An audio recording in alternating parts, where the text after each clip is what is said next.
What if I told you that inside Team USA's camp, a meeting was called so urgently that normal schedules were completely ignored? No media. No cameras. No official announcement. Just coaches, staff, and decision-makers quietly sitting down to talk about one name, Caitlin Clark. And the reason behind that meeting isn't what most fans think. Today on WNBA Replay, we're breaking down the leaked details behind this emergency discussion and why it could shape the future of Team USA basketball. Stay with me, because once you understand what really happened, you'll see this situation very differently. Before we get deeper into this story, take a second to like and subscribe to WNBA Replay. It really helps the channel, and it keeps you locked in with the latest WNBA and Team USA stories that most outlets don't fully explain. Team USA has always been built on structure and discipline. For decades, the system came first, no matter how big the name or how great the individual talent was. Superstars were expected to blend in, not stand out. Players earned trust slowly through consistency, effort, and sacrifice. Roles were clearly defined, and everyone understood exactly where they fit. That formula created stability, chemistry, and dominance on the international stage. It worked for years. But Caitlin Clark doesn't fit neatly into traditional boxes, and that's exactly where the tension quietly began to form. From the moment Clark joined camp activities, her presence was impossible to ignore. It wasn't just the points she scored, it was how she changed the floor. Her shooting range stretched defenses the instant she crossed half court. Shots that normally wouldn't even be considered in a Team USA system suddenly became real, dangerous scoring threats. Defenders had to step up earlier. Help defense came faster. And without anyone saying a word, teammates started adjusting instinctively, spacing the floor wider, passing the ball sooner, and reacting to the gravity she created just by existing on the court.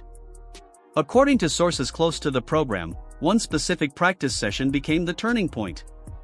Clark caught fire from deep, hitting shots well beyond the arc with confidence and ease. The defense struggled to keep up. Coaches were reportedly forced to stop drills just to reset spacing and reorganize assignments. The offense began to flow through Clark naturally, not because it was drawn up that way, but because the rhythm of the game demanded it. The ball found her. Teammates trusted her. And the structure everyone was used to started bending in real time. That's when questions started forming behind the scenes. Quietly at first. Then more seriously. Some members of the coaching staff reportedly became concerned that the offense was drifting away from its identity. Team USA has always relied on shared responsibility, constant motion, and balance. No single player was supposed to dominate possessions. They worried that too much reliance on one player, even a special one, could make the team predictable, easier to scout, or vulnerable against elite international defenses that thrive on exploiting tendencies. At the same time, others saw something completely different unfolding. They believed Clark's presence wasn't a problem at all, it was a solution. International basketball has changed. Teams are faster, smarter, and far more confident against Team USA than ever before. The gap has narrowed. Defensive schemes are more aggressive, and the margin for error is smaller than it used to be. In that environment, having someone who can score from anywhere on the floor, at any moment, isn't just helpful, it's necessary. To them, Caitlin Clark wasn't disrupting the system. She was exposing its limits. These opposing views collided quickly, which is why the emergency meeting was called.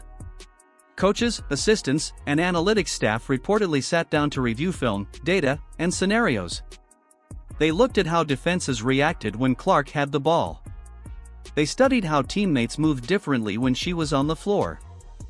And they debated what kind of message they wanted to send, not just to Clark, but to the entire roster. One of the biggest concerns discussed was balance. Veteran players have spent years being primary options in this system. Clark's rise naturally shifts attention, media focus, and on-court priority. Even if no one says it out loud, that change affects chemistry, confidence, and trust. The leaked details suggest the room was split. One group believed Caitlin Clark should be given freedom. Let her play instinctively. Let her stretch defenses. Let her take shots that force opponents to panic. They argued that her confidence and creativity could unlock easier looks for everyone else and make Team USA nearly impossible to guard. The other group pushed for control.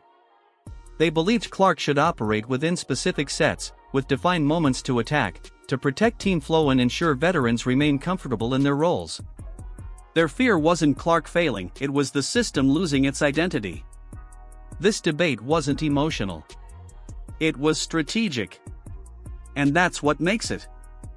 Another point raised during the meeting was pressure. Clark isn't just a player, she's a spotlight.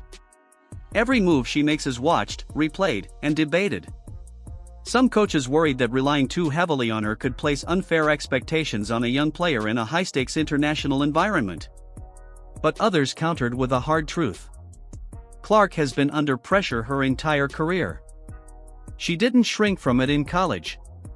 She didn't shy away from big moments. In fact, pressure seems to sharpen her focus.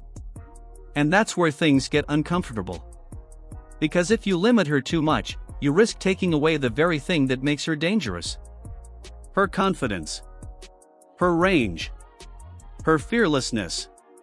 You can't partially trust a player like Caitlin Clark. You either let her be who she is or you don't get the full version at all. This is why that emergency meeting matters so much. It wasn't about one practice. It wasn't about one game. It was about direction. About whether Team USA is willing to evolve with the modern game or continue relying on tradition and past success. Insiders believe no final decision has been locked in yet, but the conversation itself signals something important. Team USA is no longer operating from a position of comfort. They know the gap is closing. They know other countries are catching up. And they know standing still is no longer an option. Caitlin Clark didn't cause this moment, she revealed it. As future games approach, fans should pay close attention to rotations, offensive freedom, and late-game decisions. Those choices will tell us exactly which side of that emergency meeting won the argument. Now I want to hear from you. Do you think Team USA should fully embrace Caitlin Clark's game and let the offense evolve around her? Or should she be forced to adapt completely to the system that's worked for decades? Drop your thoughts in the comments, I read them all. And if this breakdown helped you understand what's really happening behind the scenes, make sure you share this video so more fans can join the discussion. Thanks for watching WNBA Replay. Stay locked in, because this story is far from over.